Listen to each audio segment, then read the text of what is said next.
Hi, welcome back to the Big Book Project. I'm Lori Feathers, and once again, I'm here to guide you on our reading experience through the wonderful and complicated, complex novel 2666 by Roberto Bolaño. Maybe wonderful is not quite the most apt word, maybe extraordinary is a better one.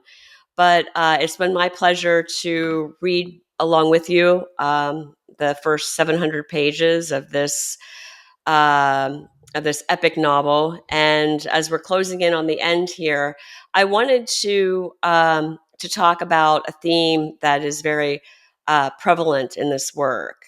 And I've kind of condensed that theme into a title for today's presentation, and that is How to Lose Your Humanity. In these videos and posts that I've been doing, I've raised a number of times the parallels that Bolaño draws between Germany in World War II and in the years preceding World War II and the Holocaust, and the fictional town of Santa Teresa, which we know that Bolaño based upon the very real town and condition in Ciudad Juárez and the US-Mexico border in the mid-1900s and early 2000s, and the mass murders that happened there. The similarities between the two are numerous. Of course, we've got the mass murders, as I indicated in both cases. There's a general atmosphere of terror that just pervades both times. The discriminate violence that is intentional and directed toward a specific segment of the society. And then there's the complacency or the indifference and apathy that facilitates and enables the mass murders. And it is this last point that I really want to focus on today. Is Bolaño telling us that this societal numbness to mass violence in its proximity is just a condition of our modern society? Is the mass murders that are happening all around people's daily lives, and they're living very close to where these things are happening, is that just what we've grown to expect or what we should expect of our modern condition? In the part about Archimboldi, which is what we're reading this week, we read about Germany just before and during World War II through the eyes of Hans Reiter, who will later become known as the writer Archimboldi.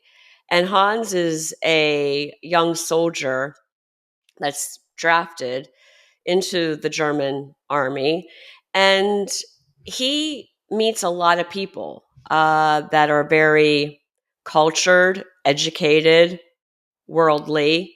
Some of them his fellow soldiers and officers, but others that aren't in the military, but German citizens. And the thing that seems to be common among many of these, and we witness a lot of these kind of discussions and debates about philosophy and art and music, and this seems like very ironic and eerie in many ways, because they're having these very highbrow discussions about these esoteric topics that that aren't pertinent to the horrors that are happening around them, and actually the mass murders that are being conducted in the society's name and by their government. And we see a similar apathy and complacency amongst the society in Santa Teresa.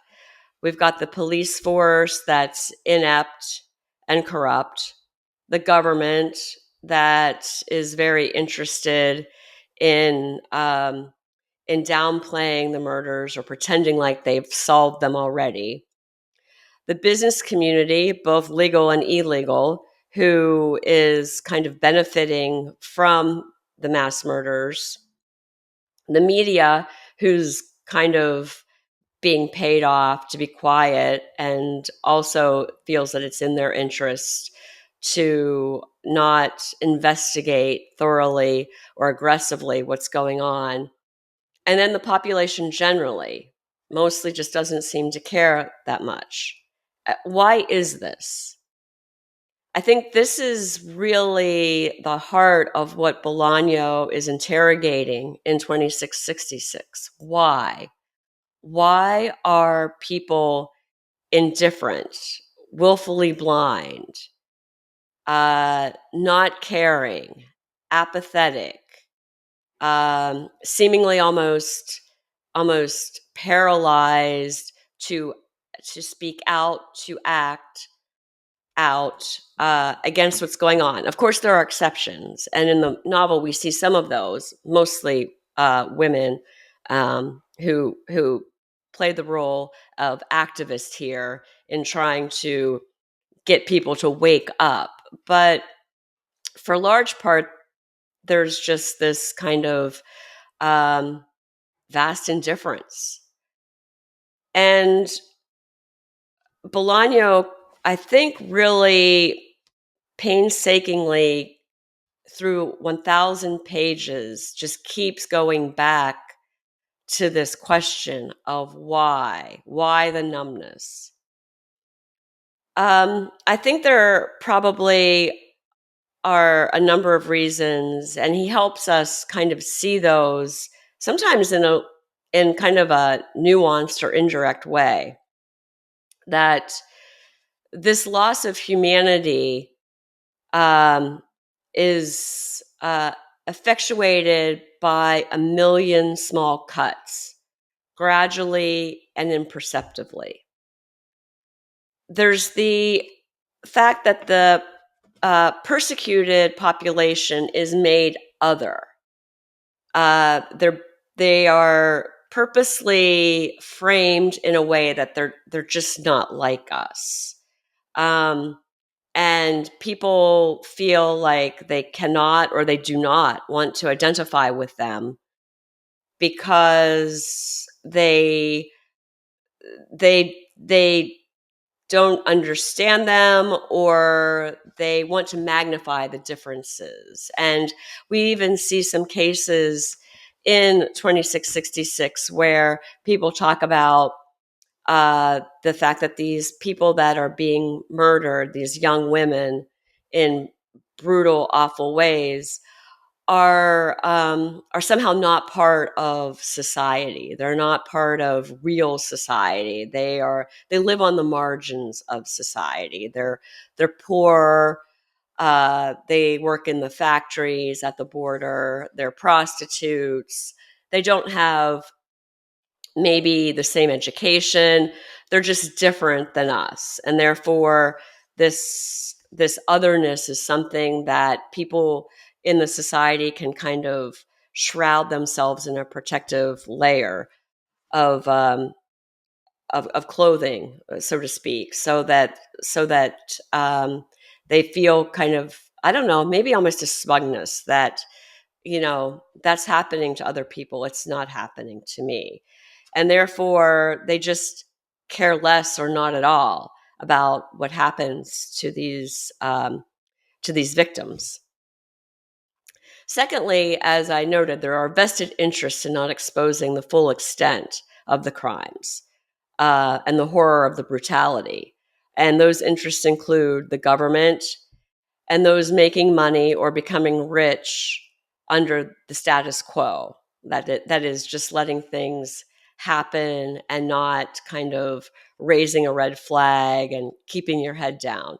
And we see that the media is a prime example of some of those forces for good that aren't really being activated here because it's in everyone's best interest to be silent. And then there's pressure on those who might speak out not to do so. We see this really in the police department a lot. There are some some presumably good cops, but they get kind of marginalized by the overwhelming misogyny, the peer pressure, the bullying that occurs amongst them. And so what is fostered is a environment of complacency, of keeping your head down, following orders, not taking initiative. And it's these kind of behaviors that are rewarded versus what you would hope would be the case, which would be very aggressive and active and thoroughly investigating the femicides. I think Bolaño does a brilliant job of demonstrating how and why systemic violence, crimes against humanity, continue unchecked once some measure of momentum is achieved. And perhaps this is because human nature at the individual level and the way that power is created and maintained and concentrated make this all too possible over time. Our kind of human default of complacency, and then the power structures and their perpetration, all of this kind of, I think, comes together. And Bolaño really demonstrates that in allowing this type of systemic violence to happen in Santa Teresa and also during the Holocaust. The evil becomes banal, and I've talked a little bit in posts and videos about Hannah Arendt, the philosopher's Banality of Evil. And once evil becomes banal, it's seemingly unstoppable. And again, I just think that Bolaño does just such an excellent job, and really kind of through this very long book subtly addresses in kind of a way that takes a lot of time, but also reflects how much of a foundation for this kind of complacency and banality needs to be laid for it to just be present in society. And so for us as readers of the book, witnesses to history, and also history students, sometimes we can scratch our head and think, how could that have happened? How was that possible? Why weren't actions taken? Why did ordinary people just let that happen? And I think that's really the case that Bolaño is making, that it's awful, but this is how it happens.